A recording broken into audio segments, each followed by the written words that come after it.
nakita niyo naman, tinusok lang ng pointed object yung foundation. Tumagas na agad yung tubig. Who did the repair? This, nung tinusok, may we just be clarified, nung sinasabing ng tinusok at nasira, when was this, Mr. That was in September This year, this year, Mr. President. September 2025. September 2025. So, the question is, who did the repairs for the system September 2025? Kasi nasira po 2023. Dahil sa bagyong Carding. So I would assume, ayan, ayun. Ayan, tumatagas. Sino ang nag-repair niyan? According to the NIA, it was the R. Pahati Construction. Ari Bahati Construction. Yan, 50 million pesos ang ginastos dyan para i-repair. And yet, tinusok lang na maliit na bato, tumagas na agad ang tubig. And who's the contractor? Who was the contractor assigned to do the repair? Bawiin natin yung 50 million. Yes, according to the NIA, the amount was not 50 million. And how much, Mr. President? No. Walang fund for maintenance. Lahat ng repair ay ginawa ng contractor. Yes, and it was the contractor who shouldered the cost. If it was 50 million, that was not, that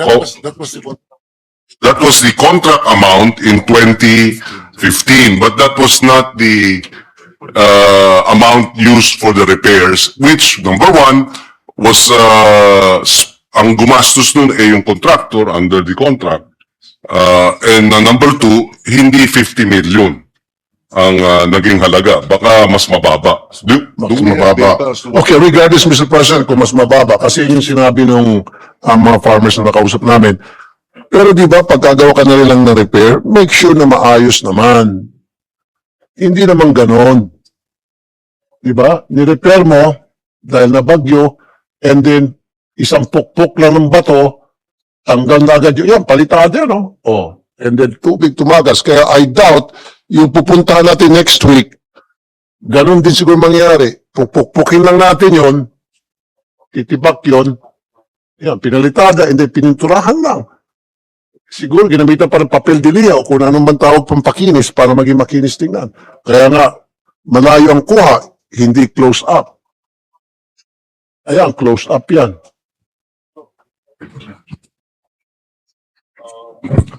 Ano? Yan o, hindi man lang pininturahan. Parang pinaglumaan ng panahon, Mr. President. Parang panahon pa ni Jose Rizal sa sobrang kalumaan, So, Mr. President.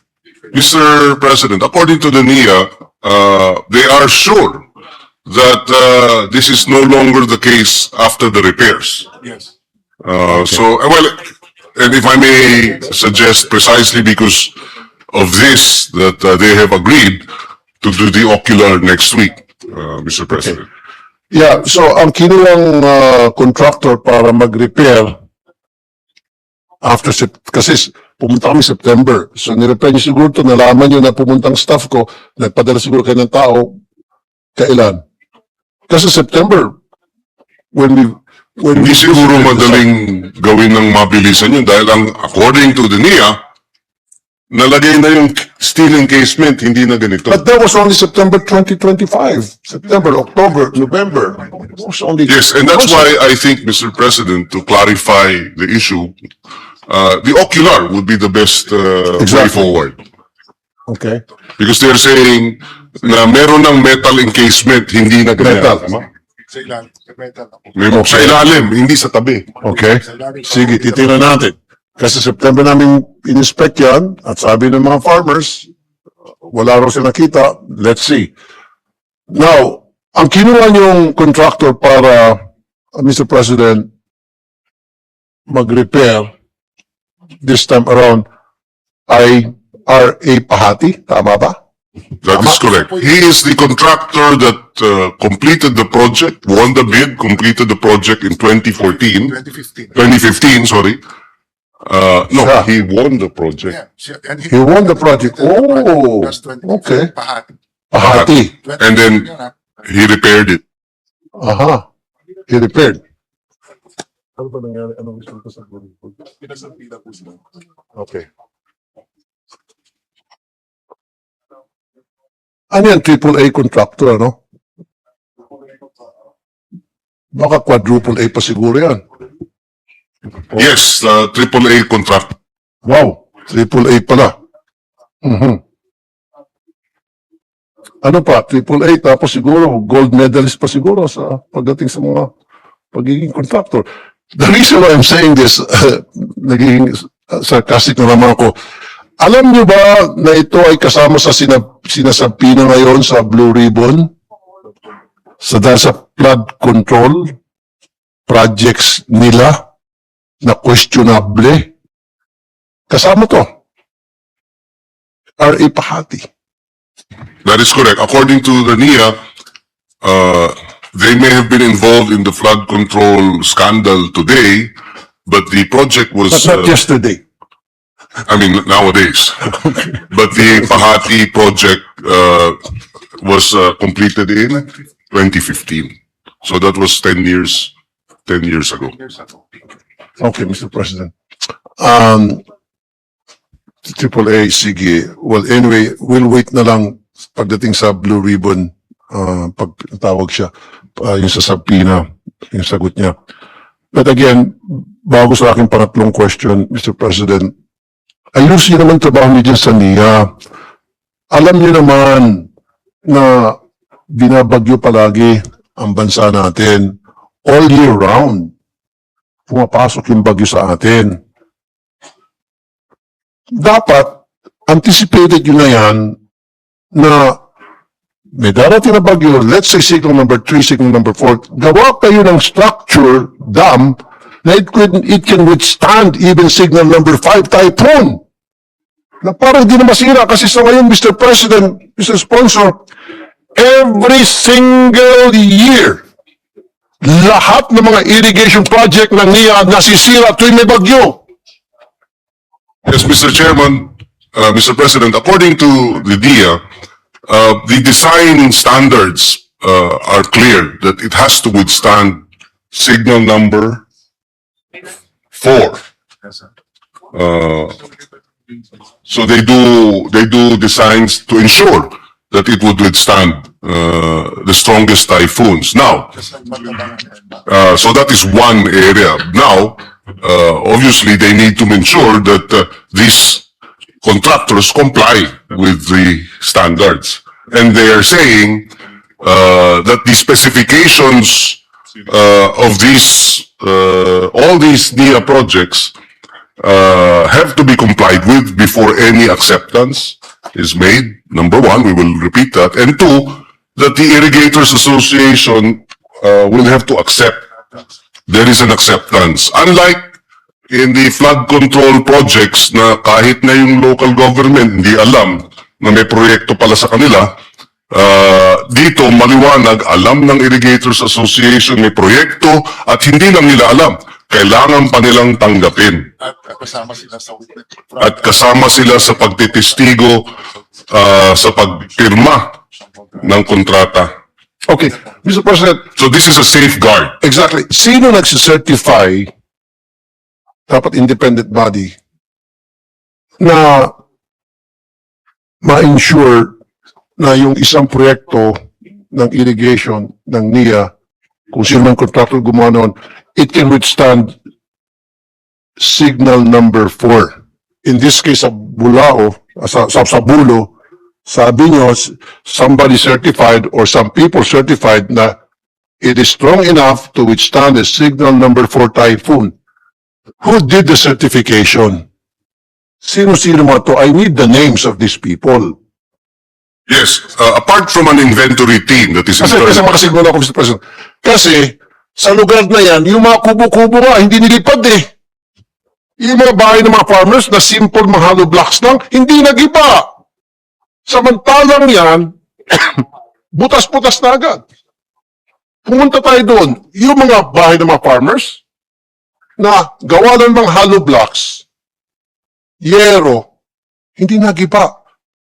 Kung magkano yung ginastos nila, baka wala pang 100,000. Pero ito, daan-daang milyon, signal number 4 daw, signal number 4, it can withstand signal number 4 daw, and yet nagiba. Hindi pa nakakaya, Mr. President? Yung mga bahay ng mga farmers, parang kubo-kubo lang, wala pa siguro 20 mil lang, 50 mil, hindi nagiba. Hindi nagkabutas-butas. Pero ito, daan-daang milyon. Hindi, according to the NIA, hindi naman daw nagiba. Nagkaroon ng, Leak.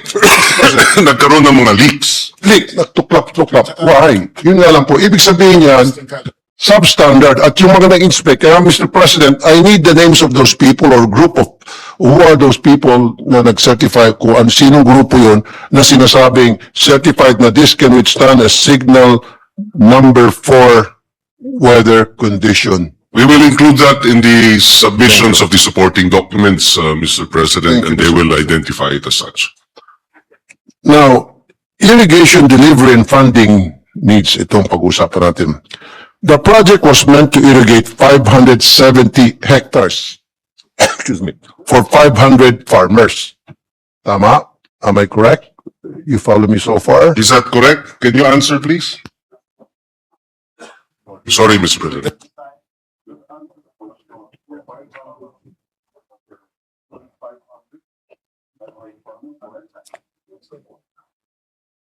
Yes, the design service area is for 500 farmers. Thank you.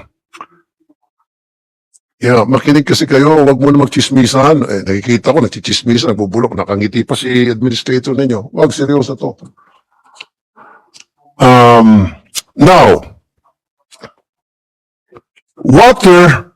yet water fails to reach them due to canal damage and lack of maintenance.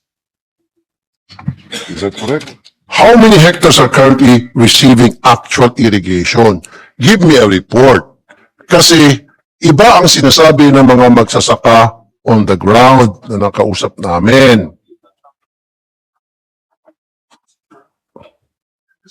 Yes, Mr. President, if I may just interject. Tama yung alam mo nakita ko yung mga pictures na pinalabas ni Rafi. Parang aqueduct yun yung mga pinakita niya. Just some information. Sa Espanya, yung mga aqueduct panahon pa ng Romance Magana pa. Oh, kita mo, panahon pa ng Romance. Panahon ng Romance. Hindi nabubutas. Hindi nabubutas. Sa Segovia, it's still running. It's a World Heritage Site. It is 2,000 years old. Sa atin dito, wala pang 1 year. 2 years old. No, 1 year lang. 1 year Iba na. Iba na. Butas-butas na agad. Mas magaling pala yung engineer nung panahon ng Romance kaysa engineer na yun. Diba? Although wala akong bagyo sa Rome. But I share the concern that But the in 1 or 2 years, baka naman masyadong maaga, no? Dapat man lang mga yeah, 20 plus years, no? Now, to answer the question, 350 hectares of the 520 hectares is irrigated. Umaabot na yung tubig sa 350 hectares. May kulang pa ng almost 200, no? Almost 200 hectares, 100 plus hectares because of land development of the farmers themselves.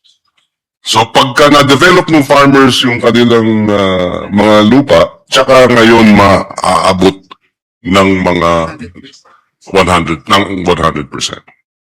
Okay. Kaya nga, Mr. Presidente, that the project was meant to irrigate 570 hectares, right? Yun eh. And then 500 farmers ang magbe-benefit.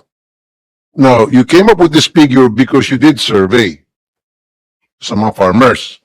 At sinabi niyo sa mga farmers, ilang kayo? 500, taas kayo ang kamay. Sige, lahat kayo aabutin ng 500. Lahat kayo ma-irrigate. Hindi naman kayo maggagawa ng estimate ng wala pa doon actual yung mga farmland na sinasaka mga farmers. So itong figure na binigay niyo na 500 farmers ang may kinabang, existing na mga farmers na yon. Meron naman silang sinasaka. Kaso, nung pumunta kami doon, hindi naman 500 farmers, baka wala pang 100 na mga farmers ang nakikinabang.